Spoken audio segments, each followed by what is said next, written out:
Guys, happy Friday. It seems like it's, I don't know, Sunday or Saturday. So, okay, the beautiful art behind me of the satire, is by Sara Florenza. So your art is beautiful, and you have fully just, I mean, what is behind me is so beautiful. It feels like I'm really literally with pen or a satire. So, all right, now we're going to go back into the demonization of the satyrs and Pan, and his. I'm still wondering, where his holy drama, the dying and the rising, and then a couple days later resurrecting God. So I'm still trying to find that, that mythology, that story. But this is interesting. All right, so Orwell adds with a touch of irony and perhaps vivid memories of personal frustration. So it is, moreover, a thing too common nowadays among educated women. The occasion, any kind of surprise. So what we see here with the women, sadly, I don't even know how to say this name. So Art Medoris, whose name suggests a link with the cult of the goddess. Oh God, what did I write there? Artonis, the late 2nd century dream interpreter, implies strongly that Pan makes regular appearances in the dreams of humankind and is most often glimpsed at night. This takes me back to when I called on Pan, and boom, there he was in my window at night. And it was an in-between time. So yeah, that was terrifying. It really was. Now, the classical poet Horace wrote with pride and gratitude that Pan protected his farm, and Pan will. Pan is amazing, and occasionally even visited him, although he never saw him properly. So, occult lore has it is that Pan is perceived at a crossover places and times, so the edge of the wood at noon or midnight, for example. Now, he should never be conjured immediately after lunchtime. Why? Because he's enjoying his freaking afternoon nap. That's why. Literally, that's what Pan is all about.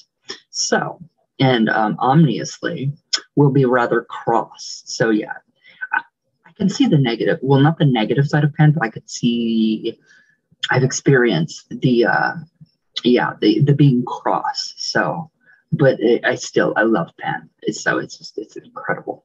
Now, in his Pan, Great God of Nature of 1993, the occult scholar Leo Vinci, I think, yeah, notes that, okay, quote, in the authorized version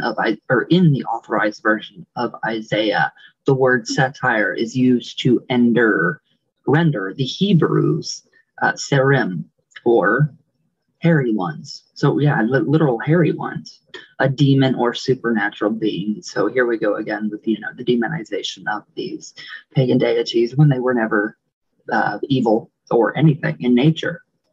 Okay, so that lives in uninhabited places. So he cites Isaiah, but wild beasts of the desert shall lie there, and their horses, or their houses, shall be full of doleful creatures, and owls shall lie there, and satyr shall dance there. That sounds beautiful. This is wonderful, like a wonderful time with this Pan and with the satyrs, and with all the other, the owls and the familiar spirits. So we're really getting into a little bit of shamanism here. Now, again, Isaiah repeats the satire, the desolation, leitmotif. The wild beast of the desert shall also meet with the wild beast of the island, and the satyr shall cry to his fellows. Vinci points out that the allusion, Alluson, the allusion to devils in the following passage from Leviticus refers to satyrs.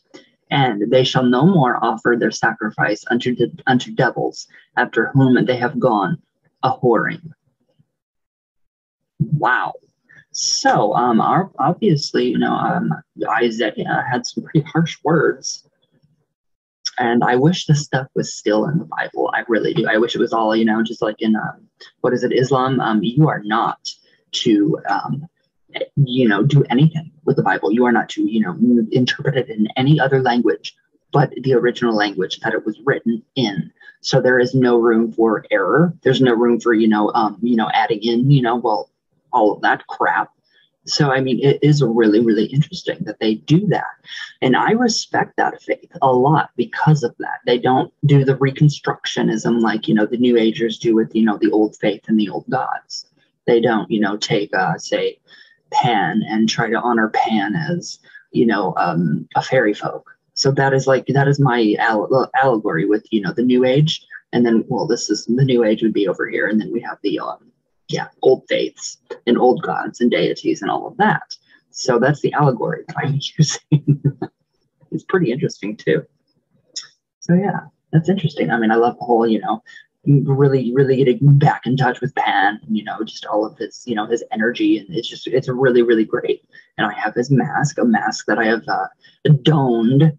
So it's been empowered and, it has his energy in it. So I'm a little afraid to actually put the mask on because then you do actually, it's skin turning in traditional craft. You do kind of, take on the personality and some of those characteristics of that god, of that, energy that we're tapping into, which is, literally the astral light. But that's, that's more, it's a lot more scientific. So, but yeah, what do you guys think? I think it's pretty interesting. I love it. I love Pan.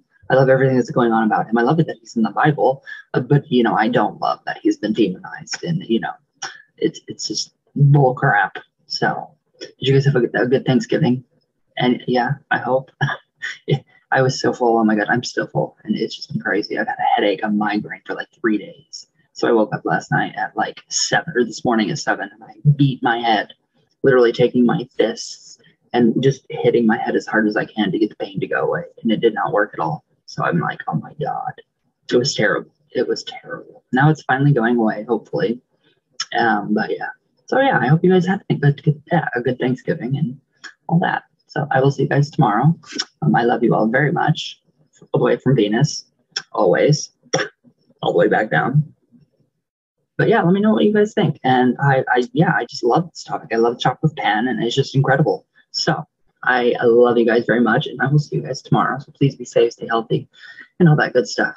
And I love you guys.